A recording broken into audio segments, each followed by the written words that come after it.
Shalom saudara pendengar saudara rohani yang dikasihi Tuhan Yesus Kristus. Selamat datang di renungan rohani malam hari ini. Selamat malam, saya berdoa agar saudara sehat selalu. Semoga Roh Kudus hadir di tengah kita saat ini. Sebelum kita mulai renungan malam ini, marilah kita bersama-sama berdoa. Bapa kami yang di surga, Bapa di dalam nama Tuhan Yesus Kristus, kami sungguh mengucap syukur, ya Tuhan, oleh karena Engkau sangat baik buat kami. Engkau ada bersama kami dan menopang hidup kami di siang hari dan di malam hari. Engkau ada bersama-sama dan menyertai kami. Tuhan, kami memuji dan bersyukur kepadamu pada malam hari ini, kami masih bisa berkumpul di rumah kami yang kecil ini. Tuhan, saat ini kami hendak mendengarkan firman-Mu. Berilah pengetahuan dan bimbinglah hamba-Mu ini agar apa yang Engkau firmankan dapat bekerja sesuai kehendak-Mu. Buat kami jemaat-Mu, bukalah hati dan pikiran kami untuk mendengar dan menerima firman-Mu. Kiranya firman-Mu ini dapat menjadi berkat bagi kami. Berbicaralah Tuhan, kami sudah siap menerima firman-Mu. Di dalam nama Tuhan Yesus Kristus kami berdoa dan mengucap syukur. Amin. Sahabat saudara rohani, pembacaan ayat emas Alkitab renungan kita malam hari ini. Nats pilihan kita adalah, janganlah kamu merupakan pasangan yang tidak seimbang dengan orang-orang yang tak percaya. Tertulis dalam kitab 2 Korintus 6 ayat 14, bacaan kita pada malam ini terambil dari kitab 2 Tawarikh 18 ayat 28 sampai pasal 19 ayat 3. Sesudah itu majulah Raja Israel dengan Yosafat, Raja Yehuda, ke Ramot Gilead. Raja Israel berkata kepada Yosafat, "Aku akan menyamar dan masuk pertempuran, tetapi engkau, pakailah pakaian kebesaranmu." Lalu menyamarlah Raja Israel. Kemudian mereka masuk ke pertempuran. Adapun Raja negeri Aram telah memberi perintah kepada para panglima pasukan keretanya demikian, "Janganlah kamu berperang melawan sembarang orang, melainkan melawan Raja Israel saja." Segera sesudah para panglima pasukan kereta itu melihat Yosafat, mereka berkata, "Itu Raja Israel." Lalu mereka mengepung dia, untuk menyerang dia. Tetapi Yosafat berteriak dan Tuhan menolongnya. Allah membujuk mereka pergi daripadanya. Segera sesudah para panglima pasukan kereta itu melihat bahwa dia bukanlah Raja Israel, maka undurlah mereka daripadanya. Tetapi seseorang menarik panahnya dan menembak dengan sembarangan saja, dan mengenai Raja Israel di antara sambungan baju zirahnya.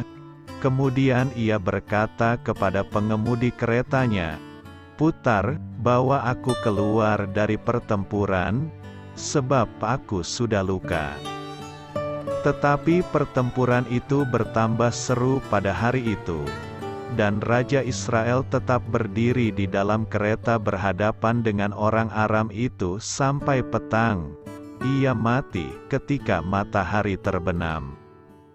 Yosafat, Raja Yehuda, pulang dengan selamat ke istananya di Yerusalem.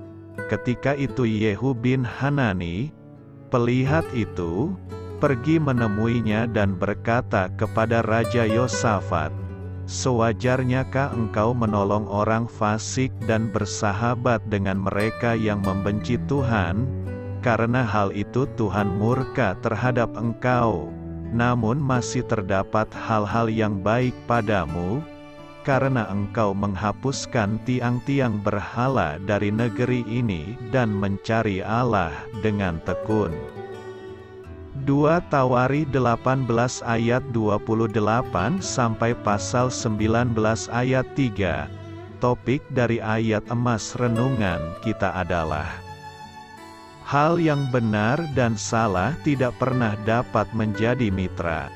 Mari kita mulai renungan malam kita.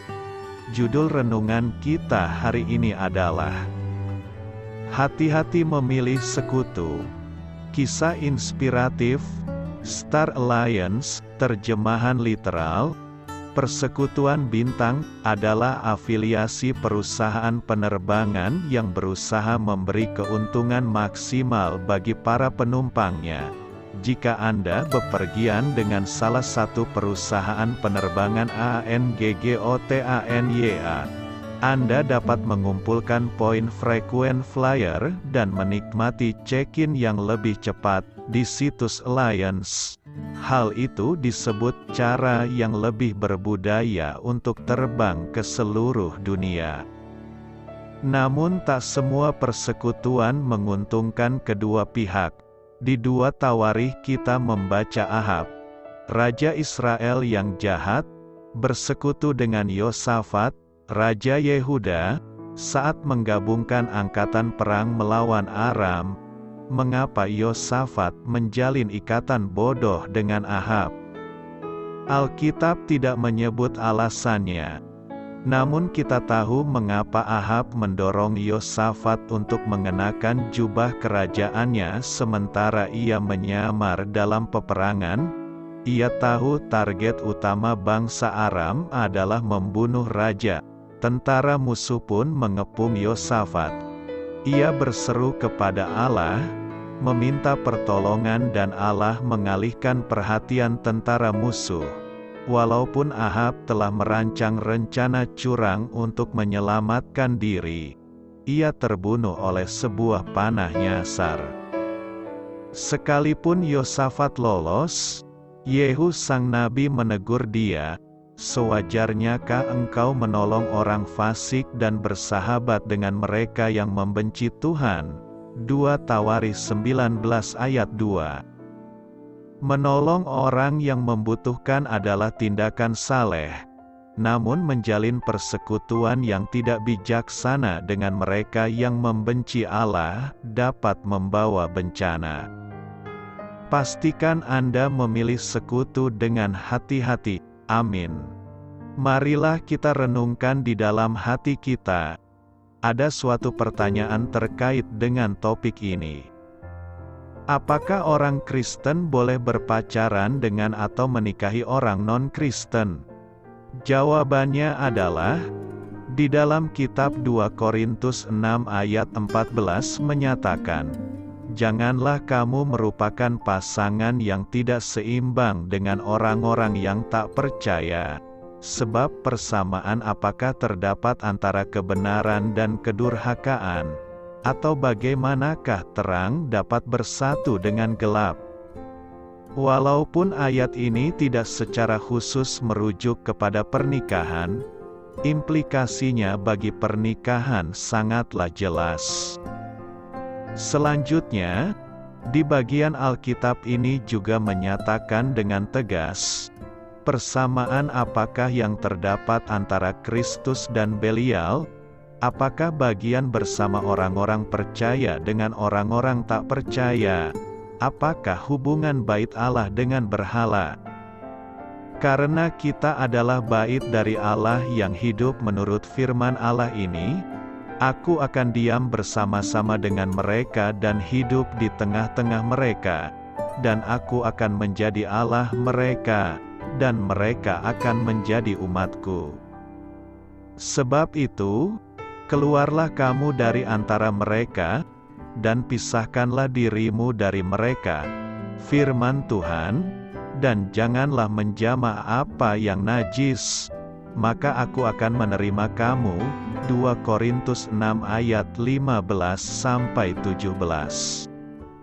Alkitab selanjutnya mengatakan, Janganlah kamu sesat, pergaulan yang buruk merusakkan kebiasaan yang baik.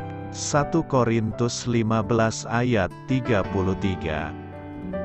Hubungan yang intim dengan orang non-Kristen dapat dengan cepat dan mudah berubah menjadi halangan untuk kita berjalan dengan Kristus. Kita dipanggil untuk menginjili mereka yang tersesat, bukan untuk menjadi intim dengan mereka. Tidak ada salahnya membangun persahabatan yang berkualitas dengan orang-orang yang tidak percaya, namun hanya boleh sejauh itu. Jika saudara berpacaran dengan orang non-Kristen, secara jujur, apa yang menjadi prioritas saudara? Hubungan yang romantis atau memenangkan jiwa mereka bagi Kristus? Jika saudara menikahi orang non-Kristen, bagaimana kalian berdua dapat membangun kedekatan rohani dalam pernikahan? Bagaimana pernikahan yang berkualitas dapat dibangun jika saudara berbeda pendapat dalam hal yang paling krusial di dunia ini? Siapakah Yesus Kristus itu? Tuhan menginginkan yang terbaik untuk kita dalam setiap aspek kehidupan. Termasuk diantaranya hubungan kita dengan kekasih atau pacar.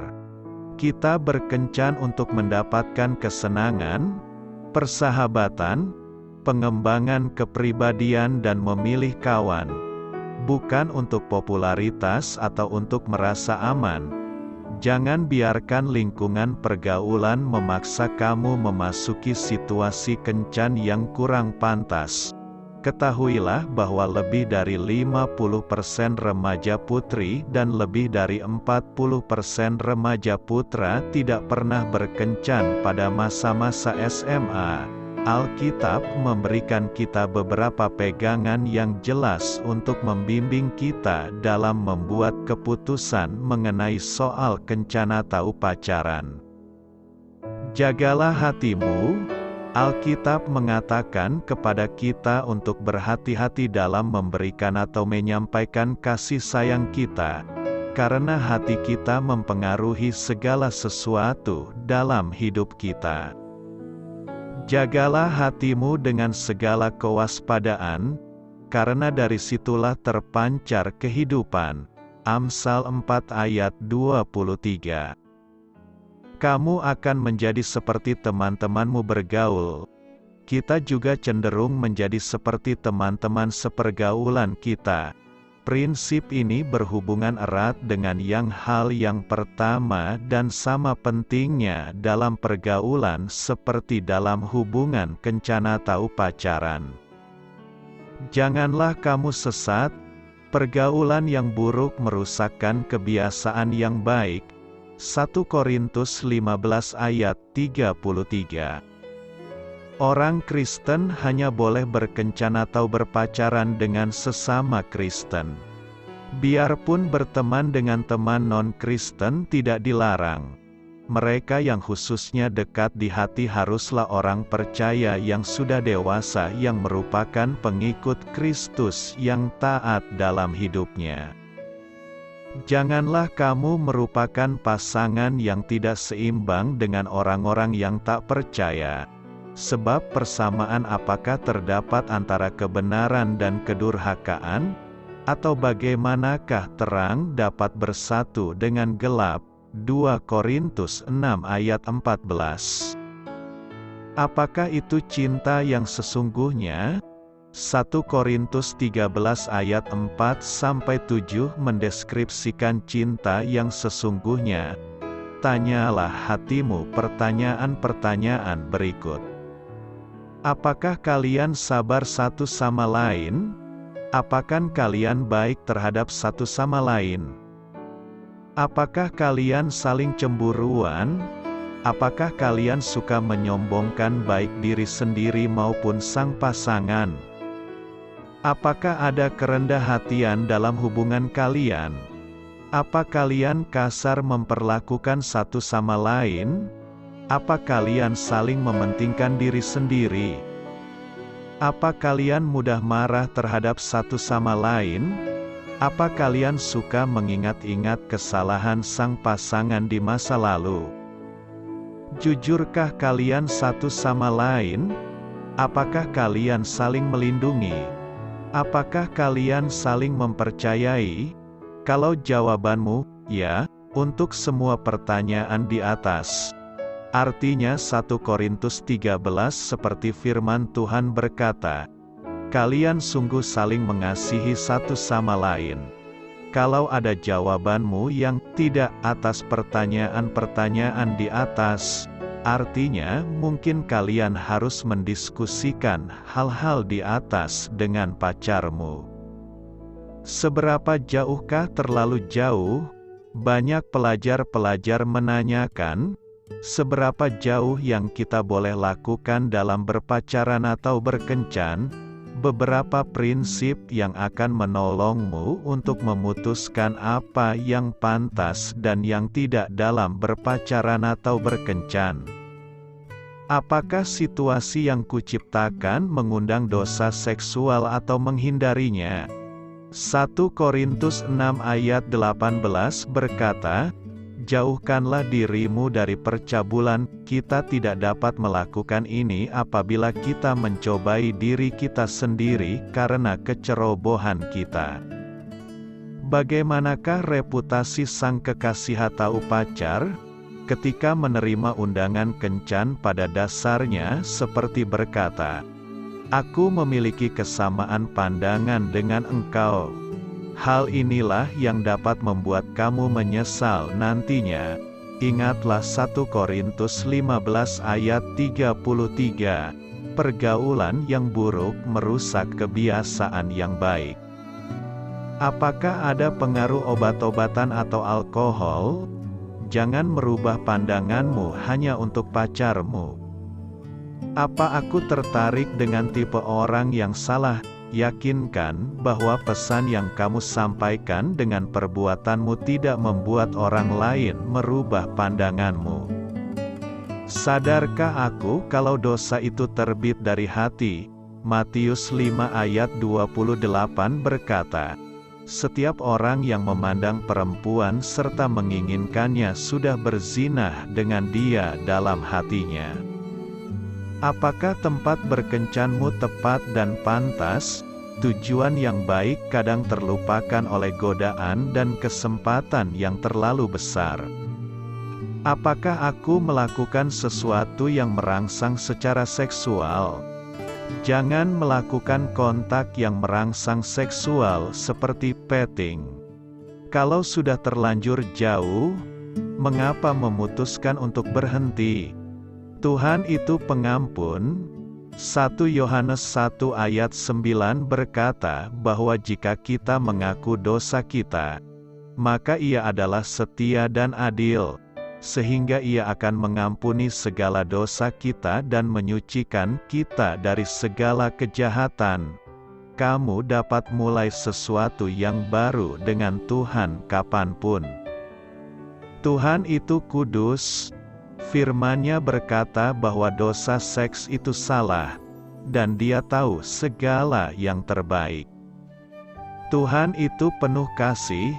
Tuhan tahu bahwa hubungan yang terlalu jauh sebelum pernikahan cenderung memisahkan sebuah pasangan dan mengakibatkan pernikahan yang kurang bahagia.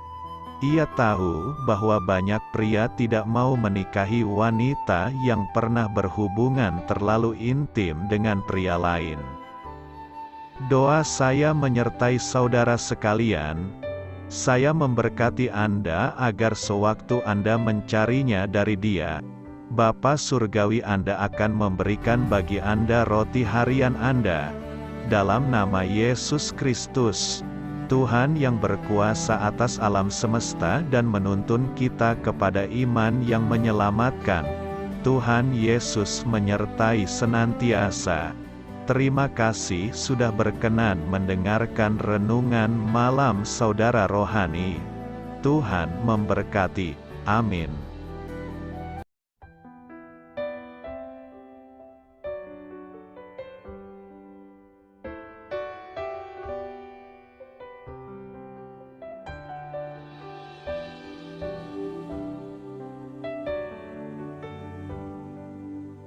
Marilah kita renungkan, sahabat saudara rohani, demikianlah renungan firman Tuhan malam hari ini. Semoga menjadi berkat di dalam hidup kita dan menjadikan kita pribadi yang lebih baik. Sebelum kita beristirahat pada malam hari ini, marilah kita berdoa. Bapa kami yang di surga, Bapa di dalam nama Tuhan Yesus Kristus, kami sungguh mengucap syukur, ya Tuhan, oleh karena Engkau sangat baik buat kami. Engkau ada bersama kami dan menopang hidup kami di siang hari dan di malam hari. Engkau ada bersama-sama dan menyertai kami, ya Tuhan Yesus. Kami mengucap syukur untuk firman-Mu, ya Tuhan, yang memberikan kami kekuatan dan menyadarkan kami bahwa kami tidak perlu takut dengan gelap dan malam. Sebab Tuhan, Engkau ada bersama kami. Engkau melindungi kami dan menjadi perisai bagi kami hamba-Mu berdoa saat ini. Tuhan, untuk setiap pendengar renungan ini yang mengalami ketakutan, kecemasan, kegelisahan, pada situasi gelap dan malam hari di dalam nama Tuhan Yesus Kristus. Kuasa Tuhan melepaskan mereka dari segala ikatan roh-roh ketakutan yang mengikat mereka saat ini. Tuhan melepaskan setiap anak-anak-Mu dari segala rasa takut dan kecemasan. Di dalam nama Tuhan Yesus segala kuasa-kuasa roh jahat, kuasa setan iblis yang mengganggu anak-anak-Mu, ya Tuhan, tolong hancurkan dan halaukan dengan kuasa-Mu. Dalam nama Tuhan Yesus Kristus, berkati setiap kami anak-anak-Mu, ya Tuhan, dan lindungilah kami. Kami aman di dalam Engkau. Ya Tuhan, penuhilah setiap hati kami dengan keberanian, damai sejahtera, dan sukacita serta ketenangan yang dari Tuhan. Berkati kami di malam hari ini, saat kami tidur dan beristirahat. Kuasa-Mu, ya Tuhan, menaungi setiap kami, memberkati dan melindungi kami. Bangunkanlah kami kembali besok pagi dengan kekuatan yang baru, tubuh yang sehat diberkati Tuhan, dan berkat-berkat yang baru Tuhan sediakan bagi kami. Terima kasih, ya Tuhan, kami sungguh mengucap syukur untuk firman-Mu yang menguatkan kami. Dalam nama Tuhan Yesus Kristus Juru Selamat kami, Bapa kami yang baik, kami mengucap syukur dan berdoa haleluya. Amin. Biarlah firman Tuhan menjadi pengingat untuk kita semua, bahwa tuntunan dari Roh Kudus akan selalu memberi jalan keluar bagi setiap permasalahan hidup kita, dan memberi kedamaian di hati kita. Amin. Sampai jumpa di renungan malam saudara rohani berikutnya.